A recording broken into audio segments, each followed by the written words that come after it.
Hello everyone, it's a pleasure to see you again in this video. I am Dewi Rahayu, a student of English Education Department in State Islamic University of Alauddin, Makassar. So, this video is actually my midterm assignment in Discourse Analysis class. So, today we are going to talk about discourse analysis, of course.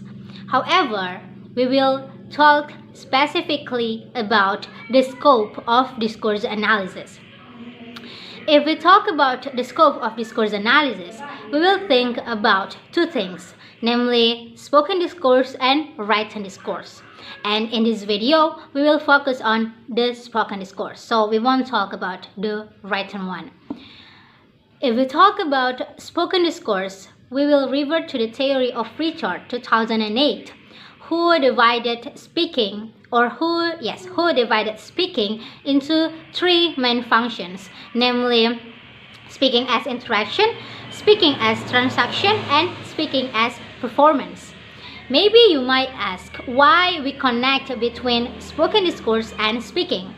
So one of the reasons is the representation, or the real representation of spoken discourse is speaking itself.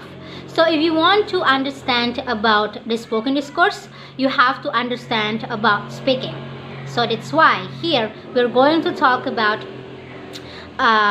the scope of spoken discourse, namely speaking as interaction, speaking as transaction, and speaking as performance. So in these three main topics, we will talk about several subtopics. The first, we will talk about the definition and the example. The second, we will talk about the reason why an analysis of this discourse is important. And then we will talk about the example, or how to analyze the discourse based on the example, and also the result of the analysis itself. And then the last, we will talk about the contribution of the analysis result for pedagogical field. So we will talk about these two subtopics related to speaking as interaction, speaking as transaction, and speaking as performance. So if you want to get more understanding about spoken discourse, just take your pen and your notes and let's surf together into the sea of spoken discourse. So let's talk about the first topic, speaking as interaction. First thing first, let's talk about the definition and also the examples. So what is speaking as interaction? Simply, we might say that speaking as interaction is actually conversation. The main function of speaking as interaction is to build a good social relationship with people. There are several characteristics of speaking as interaction. The first, of course, the focus is on building social relationship. The second is describe the relationship between the interlocutors. For example, if I talk with my lecturer, it will be different when I talk with my friends. I will use the formal language and also the informal one. So the way I talked in a conversation will actually describe the relation between me and my friends, or between me with my lecturer. So it will describe our identity as well. And then in conversation, we'll also see the degree of politeness, such as formal and informal language. And then the other characteristic is that in conversation, we will actually talk about several topics. So we will not only talk about a topic, but we will talk about several topics. For example, if I talk with my friends, I will talk about shopping, I will talk about our study, I will talk about our holiday, for example. So yeah, that's several characteristics of speaking as interaction, or we might call it as conversation. Several examples of speaking as interaction are greetings, small talk, complimenting something, telling a stories of experience, and so on. So if you talk about speaking as interaction, or conversation, we cannot separate it with two things, namely classroom conversation and casual conversation. So what is classroom conversation? Classroom conversation is actually several conversations that are conducted in the classroom. So this is related to the interaction between teachers and students. There are several special styles of classroom conversation. Namely, the teacher will actually simplify their speech, so the students will get more understanding about what they are saying. The other styles is that the teacher and the students, the interaction between the teacher and the students is very limited. And then it is based on teaching and learning interest, not based on social interest. And the other style is that the students will actually use the target language only for practice. The next conversation is casual conversation. So casual conversation is actually a conversation that is conducted outside the classroom. This is a real life conversation that is conducted in social environment. For example, in your learning course, in the market, at your house, and etc. In doing casual conversation, there are several skills that we need to have in order to do an effective casual conversation itself. Namely, we have to know about how to open and how to close the conversation. We have to be an active person in choosing the topic of conversation. We have to know about how to do turn taking, and also giving or making jokes, several jokes. And also we have to know how to use an adjacency pair, or when I say see you and then you will say yes, sure, something like that. So these are several general informations about classroom conversation and casual conversation. So still related to casual and classroom conversation, maybe you are curious about what is the difference between them. So here I will mention several differences between classroom conversation and casual conversation. The first, in the classroom conversation, if we want to talk or if we want to convey our opinion, we actually need to ask for permission, like raise our hands, and then the teacher will say yes, you might speak, something like that. But in casual conversation, we don't have to do that. If we want to initiate a conversation or if we want to convey our opinion, just talk freely. You don't have to ask for permission, something like that. And then the other difference is that when in a classroom, we will actually convey a question that is, we already know the answer. So we just want to, or the teacher just want to, test the understanding or check the understanding of the students. But in casual conversation, if we ask about something, it means that we are curious about it. We want to know more about it. We don't know the answer about it. So yeah, this is the second difference between classroom and casual conversation. The next is that in classroom conversation, the teacher will actually give a feedback for our answer. For example, if we convey a correct answer, the teacher will say that's right or good girl. But we cannot see this kind of feedback in casual conversation. And then the last difference is that in classroom conversation, the teacher will actually decide who will speak and how long. For example, the teacher said, Dinda, you can speak for 5 minutes. You can convey your opinion for 5 minutes. But this is not happen. This is not happen in casual conversation. So in casual conversation, everyone can speak, and for there is no limited time for it as long as you want to do a conversation together. So yeah, these are several differences between classroom conversation and casual conversation. So we have just talked about the definition and also the examples of speaking as interaction. The next subtopic is that the reasons why it is important to conduct an analysis for this discourse.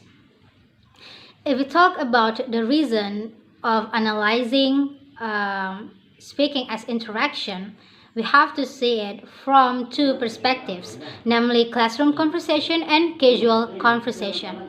So based on the perspective of classroom conversation, several reasons why we have to conduct an analysis for interactional speaking are: the first, we will actually find the spatial characteristics of classroom conversation itself. And then the second is the students and also the teacher will actually implement the characteristics of classroom conversation itself. So they will actually speak more naturally and also more effectively. And then the last reason is that the teacher can actually use the analysis result for evaluating the teaching and learning outcomes. So this is the reason why we have to conduct an analysis for interactional speaking based on classroom conversation perspective. And then the second is based on casual conversation perspective. So why we have to conduct an analysis of interactional speaking? Yes, it is really important for the teacher to enhance the students to speak in their social life, to speak in their social environment. So to enhance students' ability and also to enhance their motivation to speak, the teacher should bring the best information that the students can use in their conversation, such as the structure, the expression that are usually used by the native speaker. And this information can actually be acquired based on the analysis result of casual conversation itself. So when the teacher bring an information about casual conversation analysis in the classroom, the students will actually speak more effectively. Students can actually speak more naturally because they already know about how the casual conversation is structured and also the expressions that they can use in their casual conversation. So the students will actually talk more effectively. They can actually talk more naturally. So yeah, these are the reasons why we have to conduct an analysis for interactional speaking based on the classroom conversation perspective and also casual conversation perspective. The next subtopic is that how to analyze the interactional speaking and also what is the result of the analysis.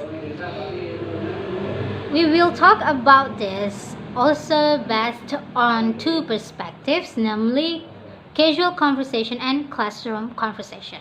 So let's talk about it based on the classroom conversation first.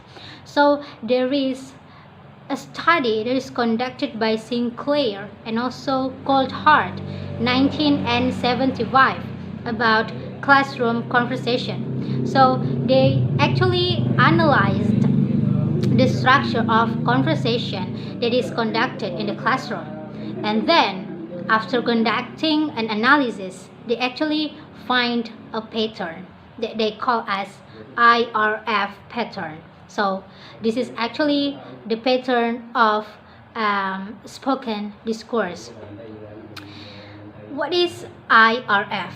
So I stands for initiation.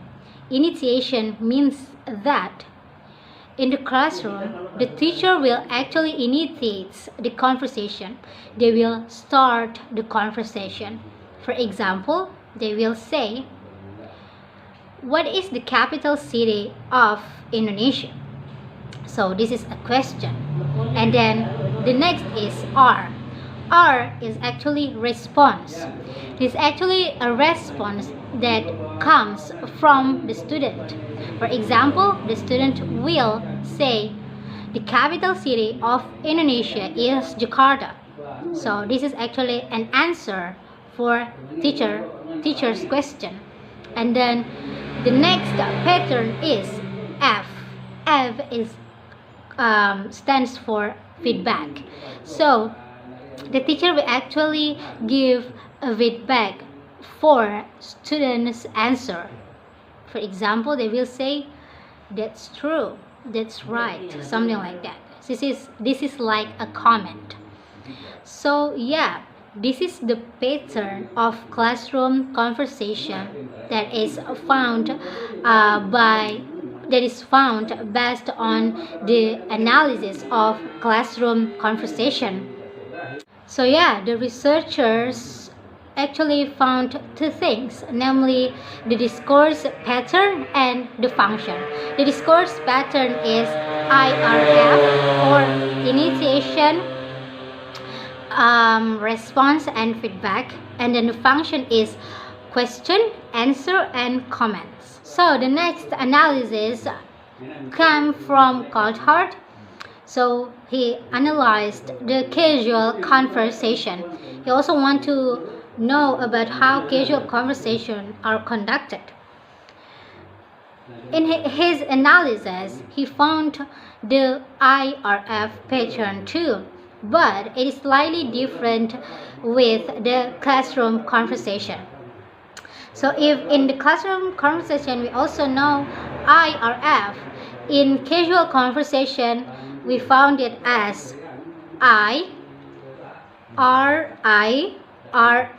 and F. So there is an initiation, response initiation, and feedback.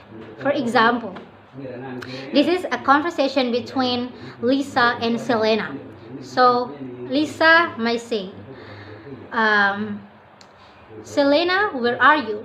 This is actually an initiation in the form of question, and then Selena will answer, "Yeah, I am in the market. Why?" This is actually a response, but also an initiation that will get a response from Lisa again. So this is a response in the form of question, and then Lisa say again, let's go to the art gallery. So let's go to the art gallery this afternoon. So this is actually a response and also an initiation. Lisa will actually get a response again from Selena, and then Selena will say, "Yes, cool." This is actually a response. Yeah, and then the last is there will be a feedback. Lisa will say, "Okay, catch you later," something like that. So based on this conversation, like Lisa said, "Selena, where are you?" And then Selena said, "I'm in the market. Why?" And then Lisa asked again, "Let's go to the art gallery." And then Selena said that, "Yes, sounds cool." And then Lisa will give a feedback such as, "Okay, catch you later." So this is actually the pattern of casual conversation. It is initiation, response initiation, and feedback. So this is actually the discourse pattern that is found from the analysis of casual conversation. In addition, the focus of the analysis of casual conversation is actually emphasizing on three things, namely the discourse pattern, the internal structure, and also the language function. And then in casual conversation, the feedback is actually more known as follow-up. So it is not a feedback, it is actually a follow-up. So yeah, this is the answer, or this is the explanation for the third subtopics of interactional speaking. So yes, we come to the last subtopic of interactional speaking. It is the contribution of the analysis result for pedagogical field. So what is the contribution of an analysis of classroom conversation and also casual conversation for the teacher and also the students? For the teacher, the IRF pattern will actually be used by the teacher in order to build an effective conversation or an effective interaction with the student in the classroom. For example, I am an Indonesian teacher, and then I teach in Australia. I teach Australian student. So I will actually use the pattern of IRF in order to build an effective interaction with my students, something like that.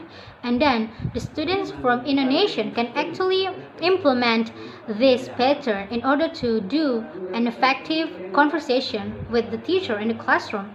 So when we use the IRF pattern, the interaction in the classroom will be actually more effective, will be actually more interactive, something like that. So the IRF pattern will actually give us understanding about how to do an effective conversation in the classroom, something like that. And in casual conversation, of course, the teacher can actually choose, for example, the materials that is related to the discourse pattern of casual conversation. They can actually choose several expressions that can be taught for the students in the classroom, and then the students can actually use the pattern and also use the expressions in order to do an effective and also a natural casual conversation outside the classrooms. So yeah, these are the contribution of the analysis result of interactional speaking for the teacher and the students. So yeah, we are going to talk about the next topic. It is speaking as transaction. So what is speaking as transaction? It's actually different with speaking as interaction. When speaking as interaction focus on building social relationship, speaking as transaction is focusing on the message, how the interlocutors can understand the message well. So it is the main purpose of speaking as transaction. Several examples of speaking as transaction are making telephone call, booking a ticket, giving directions, ordering foods, and so on. There are several characteristics of speaking as transaction, namely there will be a clarification and also repetition in giving the information, and also there is question in receiving the information, and the giving information and receiving information will not rely on accuracy. So as long as the interlocutors can understand about what we are saying, it means that we already do an effective transactional speaking. In addition, there are several skills that we need to have in order to do an effective transactional speaking. Namely, we have to be able to describe something, explain something, or asking about something. It is all related to an ability to give information and also to receive an information.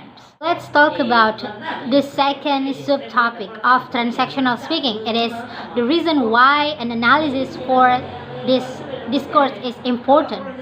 So yeah, transactional speaking related to the importance of giving the message, giving understandable message for the interlocutors. So it is really important to know how transactional speaking is structured, what are the expressions that are usually used by the native speaker in order to do an effective and also natural transactional speaking. So yeah, this information can actually be acquired only by doing an analysis of the discourse. So yeah, by understanding about the structure of transactional speaking and also the expressions that are usually used, we can actually do an effective and also understandable transactional speaking. We will give the message for the interlocutors well, and the interlocutors can also receive our message well. We can actually give the understandable message and also structured message. So yeah, I think that is the most important thing of why we have to conduct an analysis for transactional speaking in order to understand the structure and also the expressions, so we can actually communicate effectively. We can actually transfer the message understandably for the interlocutors. Next subtopic of transactional speaking is how to conduct the analysis and also what is the result. So there is an analysis conducted by the researchers regarding the transactional speaking. So the researcher tried to find out the structure of debates. So the debates came from the presidential debate between Hillary Clinton and also Donald Trump in 2016. So the researcher tried to analyze the structure of the debates and find several particular patterns, namely initiation, the initiation, and the response. Initiation refers to what the hosts are saying during the presentation, such as opening the debate, introducing the topics, and also the debaters telling the instructions, and also invite the debaters to convey their arguments. And then the second is the initiation. So the initiation will actually elicit the response from the debaters, such as opened the arguments, giving an overview about their arguments, giving solutions, and also recommendations. And then the third is the response. So the response will actually elicit a feedback. So the feedback such as giving appreciation or showing gratitude. So yeah, this is actually the structures of debates that is founded from the analysis of debate itself. So yeah, this is actually the result, one of the results of an analysis in transactional speaking.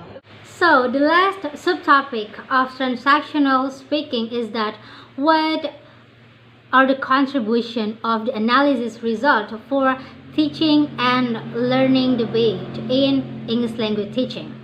So for the teacher, they can actually get two main advantages. The first is the teacher can use the discourse pattern to choose the teaching and learning materials.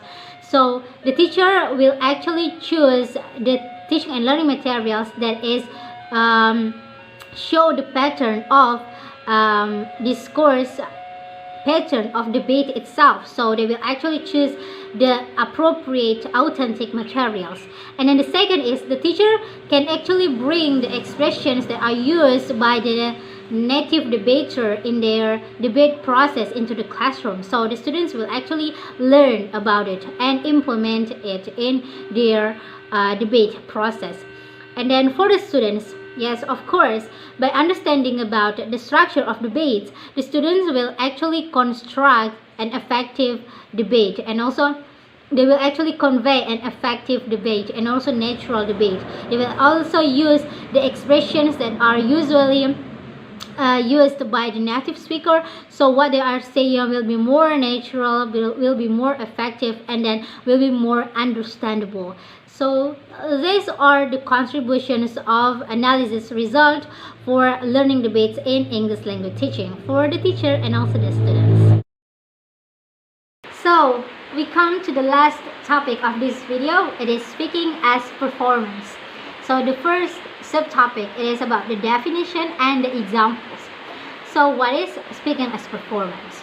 So we might simplify that speaking as performance is actually public speaking. So the main purpose of this speaking is actually to convey message or to convey an opinion to the audience. Several examples of speaking as performance are speeches, lecturing, giving announcements, presentations, and so on. So there are several characteristics of speaking as performance, namely the focus is on the message and the audience.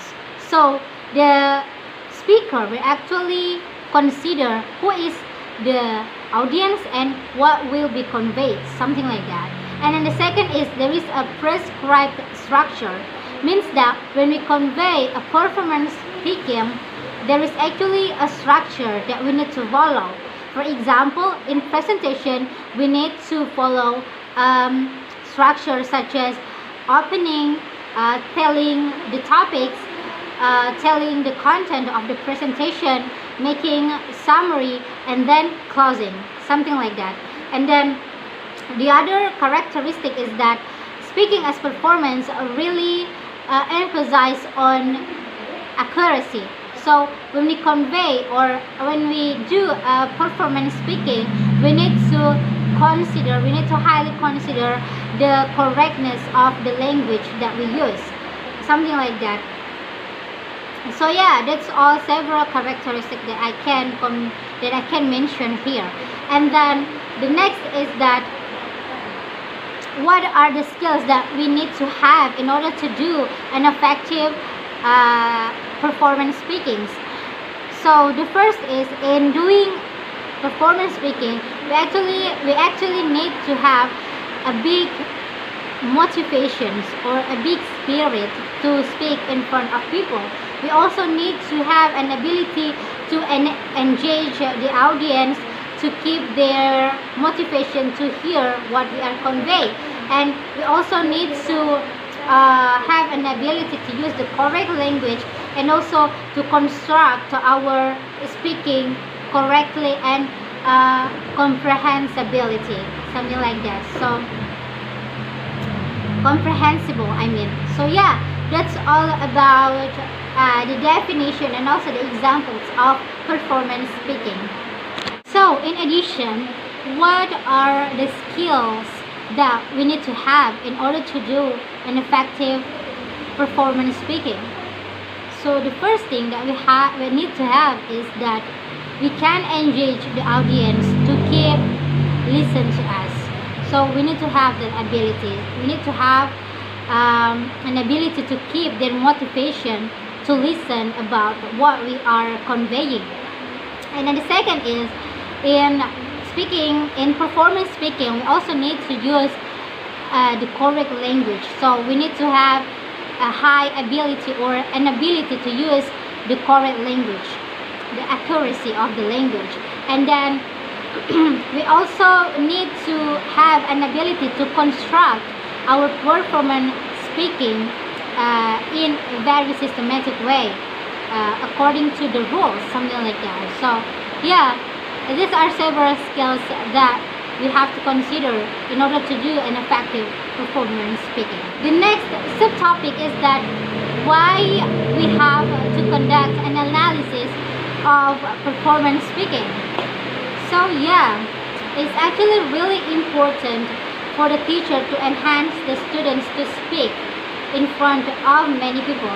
The teacher needs to build students' ability of public speaking in the classroom. So yeah, of course, in doing public speaking, it is not easy. We have to consider a lot of things inside and also outside the public speaking itself, such as the students need to prepare their body and also their mind to speak in front of people, and also the students should prepare the content and also the way they will convey, for example, speech. They will convey their speech, something like that. So yeah, from the analysis of performance discourse or speaking as performance, we will actually find several beneficial informations to support the students in improving their public speaking.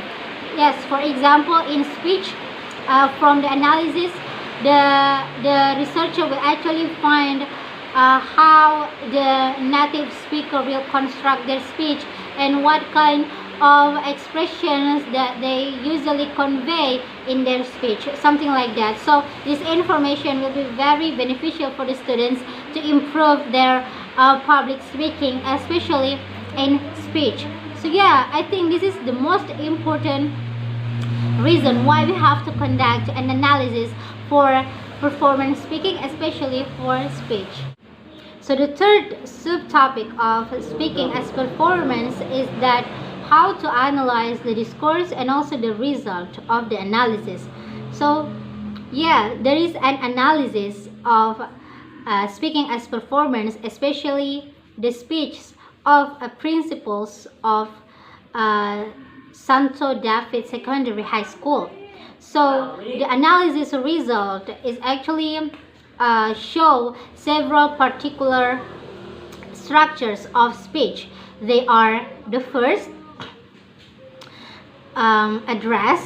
addressing. So in addressing, the speaker will actually tell the audience that the speech is about to start. And then the second is that greetings and gratitude. So in greetings and gratitude, the speaker will actually greet the audience and also show his or her gratitude to the audience. And the next is attention grabber. So in attention grabber, the speaker will actually convey several messages that will actually grab the attention of the audience. And then the next is opening or introduction, So in introduction, the speaker will actually tell the audience about what they are going to say. And then the next is the body. The body is the main focus of the speech. So the speaker will actually convey the content of their speech. And then the last two things is what we call as summary and also closing. So in summary, of course, the speaker will actually summarize what they have said to the audience, and then in closing, they will actually close the speech and also again show their gratitude. So yeah, these are the structure of speech that is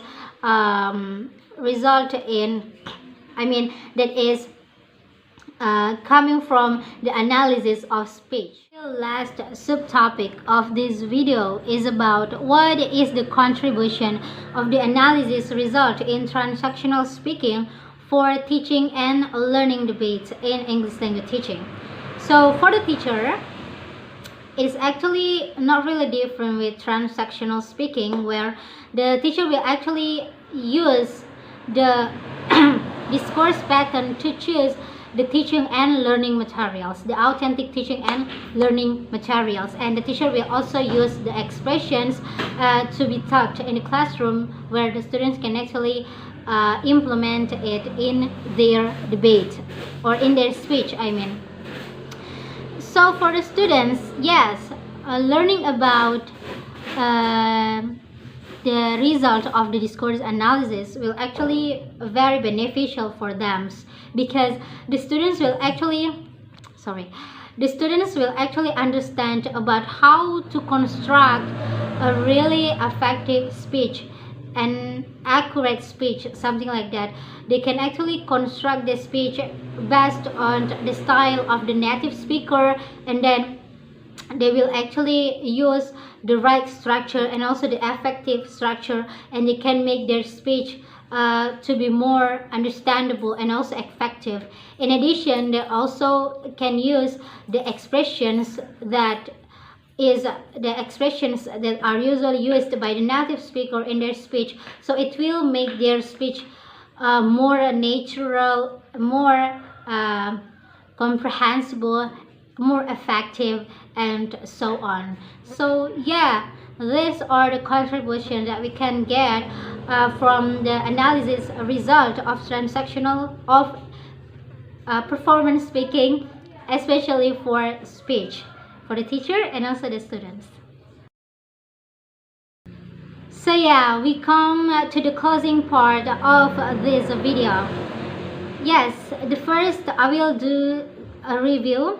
Yeah, we have discussed about the definition, the examples, the reason why we have to conduct discourse, the examples, and also the result of the analysis, and also the contribution of the analysis for the pedagogical field related to speaking as interaction, speaking as transaction, and speaking as performance. So these are the most important things that we have to know related to the spoken discourse. Hopefully, after understanding about these things, we will actually understand about the basic theory about the definition and also the examples. We will get awareness about how important it is to conduct an analysis for spoken discourse, and also we will get understanding about, oh, this is actually how we conduct an analysis for spoken discourse, and also how beneficial the results are for teaching and learning process, something like that. And then the second, I will give several recommendations for the teacher and also the students. Yes, this is actually related to the result of the analysis for each function of speaking. So yeah, we have talked about it, we have listened to the explanation. So I think that it is important for the teacher and also the students to take it into account about the contribution, about how the result of the analysis will actually highly beneficial for teaching and learning process, how the result can actually be being implemented in their real life, in their teaching and learning process. So I think the teacher and also the students should learn about the discourse analysis. They should learn about how to take the beneficial things for the teaching and learning process, something like that. And the last, I will show my gratitude to my parents who support me in creating this video. Thank you, mom and dad. So yeah, friends, I think that's all about my video, especially about the spoken discourse. Hopefully we can learn something that is beneficial. Hopefully we can add our understanding, and also we can add our knowledge, and also we can enrich our knowledge, and also get a better understanding about spoken discourse, and we can actually implement what we have learned today in our real life, especially in our learning process. So thank you for watching this video. Yeah, see you again in the next video. Bye bye.